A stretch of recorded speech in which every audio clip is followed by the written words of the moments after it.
Ustaz Kamile Shemsu is a member of the Ethiopian Parliament and he joins us now from Addis Ababa. Thank you very much for taking the time to be with us.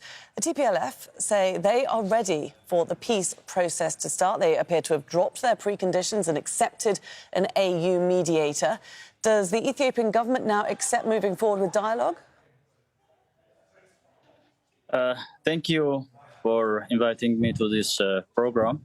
So, it is already known that Ethiopian government called for negotiation, for dialogue without any condition.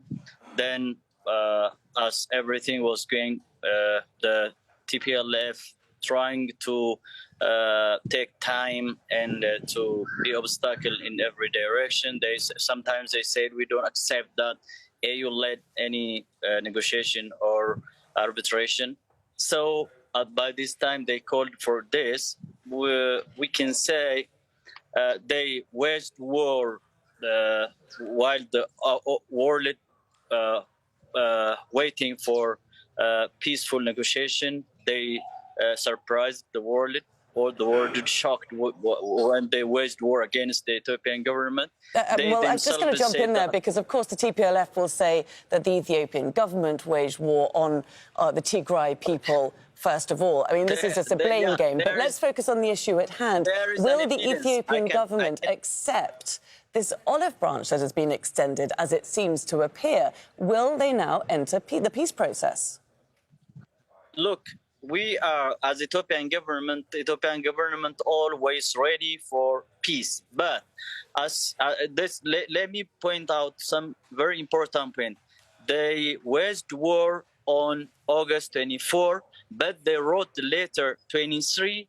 They sent to all international organizations that shows it is surely without any doubt that the one who waged war, who started war, was the TPLF. This is one point. By this time, they wrote the letter, they called for ceasefire. When the government defended the country, tried to keep the unity of the region, and when the attack, the government entered to their territory to avert their hostility. And this time, the government will accept the negotiation, the dialogue, where if this TPLF hostility will end forever. When they agreed to avoid two armies in one country, and they agreed to disarm their okay, so that sounds like the government is placing preconditions on the peace process now. I am not saying specifically, but this time we can. How can we trust the TPLF?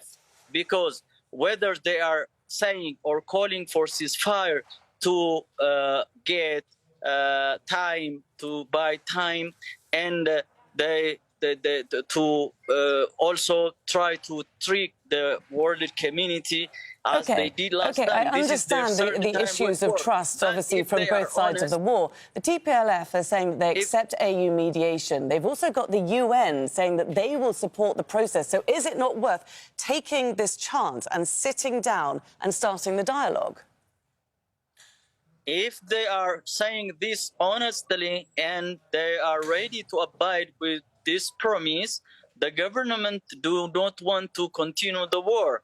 The government wants this peace. Ethiopia need Ethiopian people. Okay, so the government is also ready to enter the peace process with the TPLF.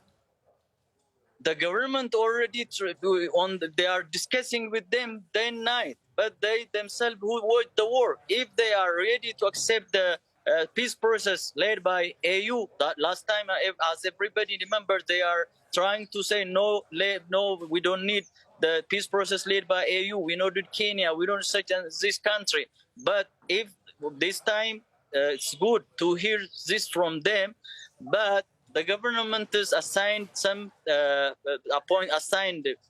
different personalities to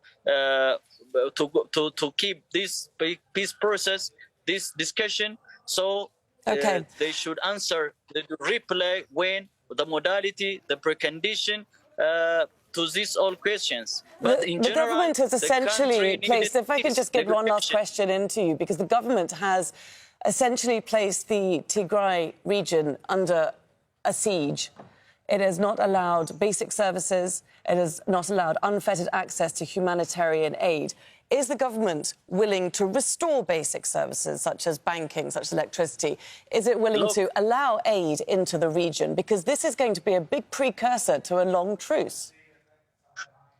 Look, the government is not what they call blockade or siege is not true. The government is unlimitedly sending the aids from air two days in a week, and convoys are taking lorries are taking aids, but these are using these aids for militaries, not for the civilians. So this is no blockade. The blockade. This is the Ethiopian. They are trying to avert them to defend the TPLF militants, not to wage war against Amhara, against neighboring regions like Afar. So this is not putting siege. So this time, if they are abide with what they are saying, the government is ready to restore everything, to send electricity, to open the telecommunication, banks and everything. But the problem is that TPLF want the government send some professionals to restore electricity, to telecommunication. They are attacking them. They are even hiding them. This is what they trying to do for the last months. ዑስታዝ kamile shemsu, I beg your pardon, Shemsu, thank you very much for taking the time to join us there from Addis Ababa. Thank you too.